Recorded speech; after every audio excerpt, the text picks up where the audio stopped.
Hello, my friend. If you've ever asked yourself the question, how can I make fresh mozzarella at home? You've come to the right place, because today we're going to make homemade fresh mozzarella. All right, let's get started. The most important thing is the main ingredient, and that's going to be your milk.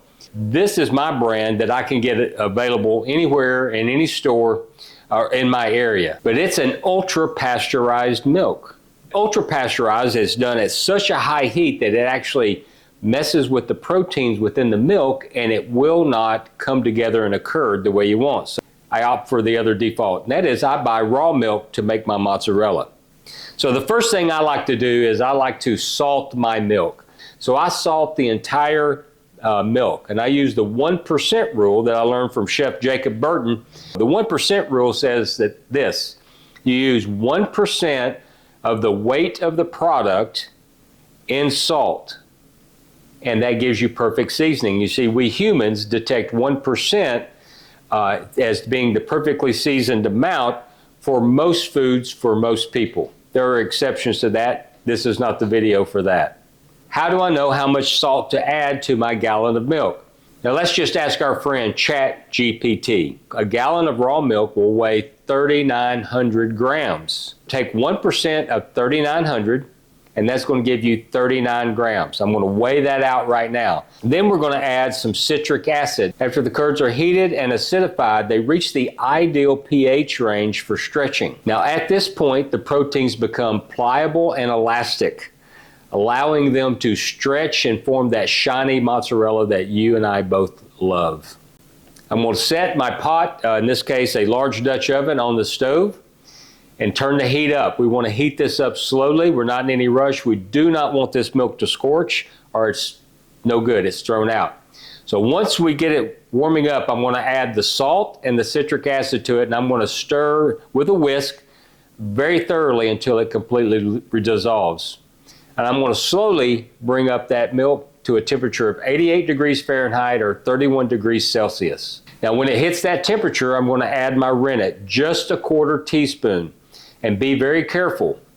I would rather add a little less than too much. If you add more rennet than you need, it will cause the curd to become very rubbery when you chew it. Not a good mouthfeel. It also affects how well it stretches.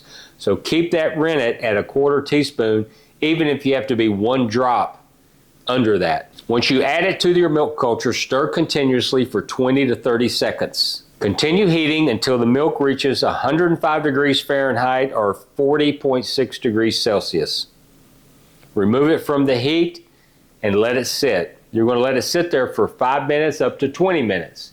I like to just walk away and come back in 15 or 20 minutes, giving it plenty of time to affect the curd and pull it all together.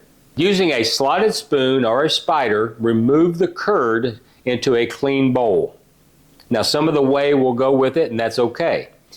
Now, once I have all of the curds into the bowl, I'm going to turn up the heat just a little bit on the whey, and I want to increase that to approximately 175 degrees Fahrenheit or 79 degrees Celsius.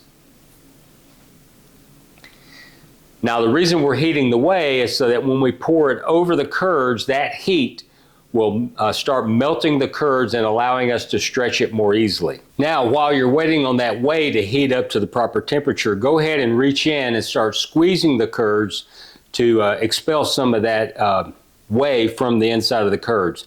This will take several different attempts over a period of time. Eventually you'll get it. Even after you start stretching, just squeeze it as you go just to get rid of that whey. You want as much whey as possible out of it. Once the whey is heated, ladle enough of the hot whey over the curds until the curds are covered. Now you want to give it about 30 seconds to a minute to allow that hot whey to start slightly melting the curds so you can stretch it. Then begin stretching the curds. And you'll stretch and fold, and at some point the curd's going to cool down and become hard to stretch. Now you don't want to break it, so stop at that point, but put it back in the whey and go to another piece of curd that you have in the bowl until you've worked through all of them. When the whey has cooled down and is not thoroughly heating the curds anymore, pour that whey back into the pot to reheat, stir it around, and then ladle some more hot whey over the top of the curds and repeat the process. And now you're just going to rinse and repeat until you get the desired shininess of the mozzarella that you want. Now we're going to make balls. What I like to do is to make balls and store them. So squeeze it really hard, then when you're pinching through, take the top of the ball and do a twist, break it off, and then you want to squeeze that end together so it looks a little nicer. You may have to put it back in the hot way to get it to come together nicely, and then store it. Just do that for all of the balls that you make and make sure they look the way you want it to look and have that shininess that you want to have. Now to store this, I like to take a cooled down whey and store it in the fridge inside the whey. That will keep in your refrigerator about 4 or 5 days, but in my case and in my house, it never lasts that long.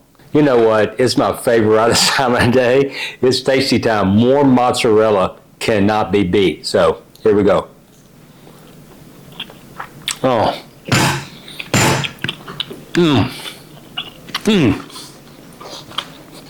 Happy dance. You go make this. Let me know in the comments how it turns out for you. And just remember this. A day in the kitchen beats a day of working any day. We'll see you next time.